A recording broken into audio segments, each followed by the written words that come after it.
Let's get to the coaching stuff. There's a lot here. We got to sort of sift through it. Few developments from yesterday. One, Jeff Stoutland, we're told by Jeff McLane, no longer the run game coordinator. And that occurred during last season and unlikely to change for this upcoming year. Two, Adam Schefter said that it is possible that it could just be a Nick Sirianni offense.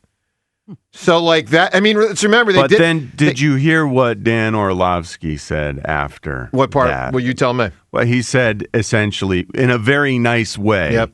They have to have a better plan than No, that. we all know that. No one disagrees with that. So Schefter reports Sirianni could be the guy, which, of course, on the surface sounds ridiculous and unlikely, but we can't dismiss the fact they did this in 2020 with Doug. Search. But that's part of why they can't possibly do it again, I don't think right? they will, but hold on. He's reporting that it could happen. So let's just acknowledge that reality. And then Michael Silver also reported yesterday, and in conjunction with Jeff McLane, that the Eagles, during the 2025 season, acquiesced more to Jalen probably than they should have. Didn't coach him perhaps as hard as Kellen Moore did in 2024, and results are the results we saw. All right, so that's sort of all out there. I say that to create a framework for you of understanding of some of the developments over the last 24 hours. Obviously, your chance to weigh in, 215-592-9494. Let's listen to the first of them as Jeff McLane presented it, the point about Jeff Stoutland. We've heard murmurs. John's been one of them over the last week saying maybe the Stoutland thing is an impediment to hiring the coordinator you want. To me, that's ridiculous because it's like if Mike McDaniel doesn't want to come here because Jeff Stoutland's here, then like screw Mike McDaniel. That's my mindset. But we find out through Jeff McLane a couple months ago, the Eagles apparently demoted Stoutland, at least as he reports it, from an influence standpoint. Listen to McLane yesterday. From what I understand, at some point last season, that was pretty much taken away from him. Oh. Now I don't know if that was because he wasn't getting the job done, or they just decided, okay, we're better at doing this.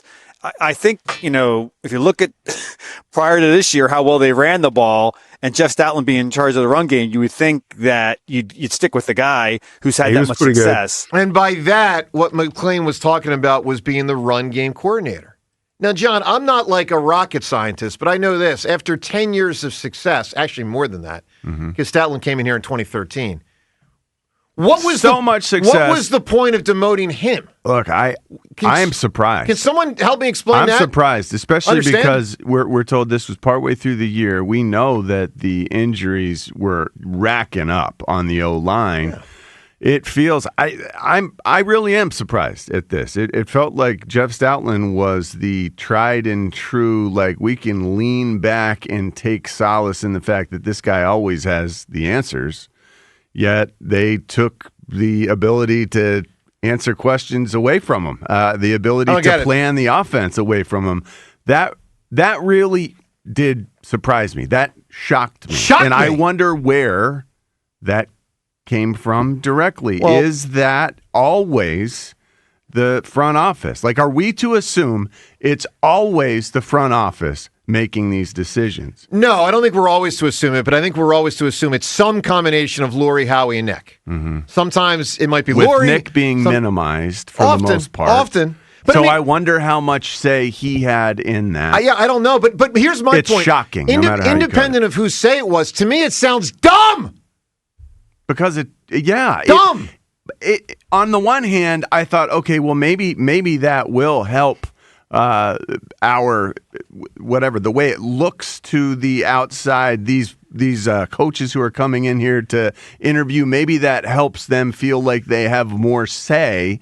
But the fact remains, you got every team in this Northeast corridor looking for an offensive coordinator right now. Right. Think about the fact that the Giants, the Jets, the Eagles, and the Ravens are all coordinator-less right now, and you've already had coordinators hired. Some big-name guys, some who didn't want to come here for the interview. Yeah. So now this is. You got measly pickings at this point if you keep waiting any longer. I'm shocked on so many levels, not just about Jeff Stoutland, but the fact that this continues to I agree. drag. And I guess part of my point, and there's a lot of tentacles, and again, you can weigh in on all this, 215-592-9494. There's a lot of parts to all this. But here's where I'm coming from today. I am, as most Eagles fans have been for years now, pro Jeff, pro Howie, and I'm in the roughly 50% or more that's pro Nick. So I'm someone who's wow, they're amazing. They've done a great job. Credit to them. They deserve it. And I do think they deserve it. And I'm also often waving the flag of, generally speaking, probably a better chance than not, success continues because they've been successful. And so when you have successful people, likely it continues. But now I am met with resistance. Now I am met with resistance in my own brain where my brain says to me, yeah, but Joe, those guys made a decision to demote Stoutland. And then the brain says, what the hell? Who are the guys? And then the brain says, what the hell? Look, can you really say what in the hell? Can you really say that our coaching staff put this team in the best position to win this year? No. What other decisions were made by this coaching staff that will haunt the team moving forward? Well, it may go above it, though. We'll may never not really know. Yeah, I mean, it just... See, here's the thing. And again, you can weigh in 215-592-9494. To my eye, I saw three things for sure that look different with the run game, and probably a fourth. Let's just break them down. One, I didn't think Saquon was as effective athletically, and it didn't. I accepted that he touched the ball 482 times. He's supposed to be diminished. We can debate how much. We can debate if he was. I thought he was. That's one. Two, Jalen chose to run less. Three, the offensive line was clearly more injured. Plus, no Becton Steen. So, to me, 1, 2, 3, very easy to see. Four, I mean, after you do certain things for a period of time, some schematic advantages sometimes become neutralized or disadvantages. Sometimes you got to change it up. I acknowledge all of that. Do I think that means let's not have Jeff Stoutland be like that guy? Is it possible that Jeff Stoutland said, hey, I'm overloaded with my workload right now. Can someone else take some of this off me? I think that's unlikely. I doubt it. Was not of his choice. Is it reasonable? Is it reasonable to expect that Jeff Stoutland is still a high quality coach, one of the best coaches out there? That's the way I feel about him. For him to have been minimized to this degree at that point, that's the part that's strange. To say that Stoutland is no longer as big a part of the planning now makes sense.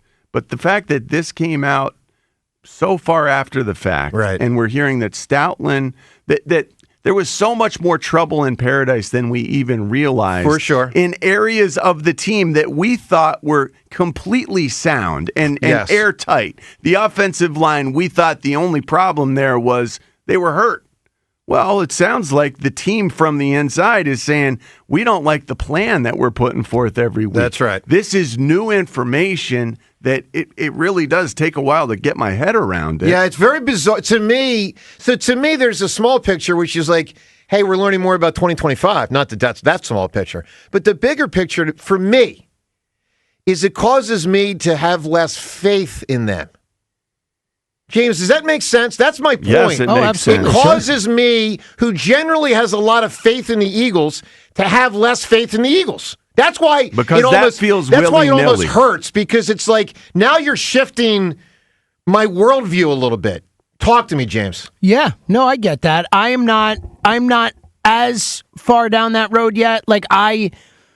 I'm concerned. I don't think you can see this offensive coordinator search and them not get the guys they want and not feel concerned about it. But I'm not gonna throw out the last 10 years of Howie and Jeffrey and my belief in them based on this search. So I'm torn on it. It's not a great spot, but I'm not, freaking out. Let me ask you this, James. Thinking hat on, Temple tough academic education. Put that my master's degree. Put the master's degree or a master something. Put it on the table. Here we go. Try to make some sense of this. Why, James, would they have demoted Stoutland during the 2025 season? Searching for answers. I don't know. I think they probably panicked and they're like, nothing's working. What can we try to do? Let's try and take this over and see if that's a major problem. I'm not saying it's good, John.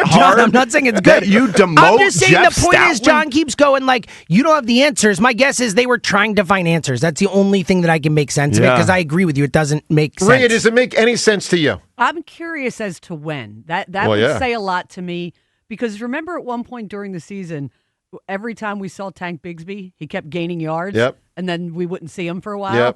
And I'm just curious because Howie did trade what did he trade? A fourth and a fifth? 5 and 6. And a 6, I think. He did trade a couple draft picks for this guy. So I'm wondering if there were debates over his usage. Could be. And, so the timing of it would be very interesting. Look, I am curious where you stand. And again, there's a few other developments from yesterday. We're going to get to it. Michael Silver said some stuff. McLane said more. We're going to get to it all. 215-592-9494. But we start with the news, courtesy of McLane, that Stoutland during the season, at some point, run game coordinator, no more. Not only do I not like it, it concerns me for the future. Because I say, like, what? Like, I don't, like, I legitimately don't understand. 215-592-9494. It doesn't feel like it was as much on him as you, as an organization, put it on him. Landon Dickerson got injured in August. He was supposed to be not as good. You had Steen as your other guard. Yes. Juergens had a bad back the whole year. Well, Juergens and Landon Dickerson were just a walking wounded the entire season. They couldn't even do a tush push. Nothing like themselves. At the Absolutely. End. Couldn't do a tush push didn't even work. So Jeff Stoutland forgot how to coach?